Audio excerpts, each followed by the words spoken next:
Yenə bir məlum növdə verilən cümlənin məchul növə çevrilməsi qaydası. Uşaqlar, verilən cümlə indiki sadə zamanda istifadə olunub. Çünki mən feilə baxıram.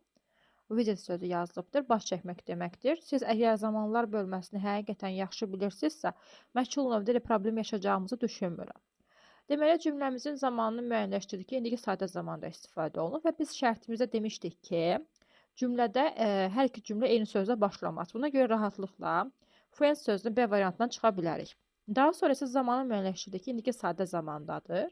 İndiki sadə zamanda bilirik ki, biz to be forması am is are-dır. Am is are. Və baxıram variantlara. Was-u çıxıram, has-ı çıxıram. Olduğu kimi saxlaya bilmirəm. To be mütləq istifadə olmalıdır və D variantını seçirəm. Yadda saxlanmalısınız ki, uşaqlar, burada friends cümlənin məlum mübtədası cəmdə olsa da, tamamlığı təkdədir. Biz də həmişə məchul növ mübtədasını məlum növün tamamlığı, yəni feildən sonra istifadə olunan sözə görə əsaslandırıq. Və burada David təkdə olduğundan dolayı biz it seçdik. Əgər David olmasaydı, David onun dostları olsaydı və s. yəni cəm olsaydı, ar seçərdiniz. Bir dənə ayda əm istifadə olunur.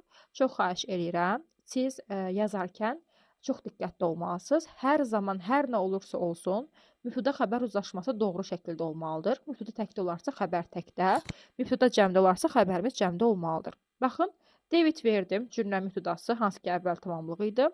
Zamana uyğun olaraq izi seçdim to be. Visit feilini 3-cü formaya saldım. Mən artıq məlumun mübtədasını qoyuramsa by verdim. Avtomatik onu da işlədə bilərəm. By olmasa səhvdir uşaqlar. Təbii ki, every week hər həftə sözü zaman zərfində yazmalıyam.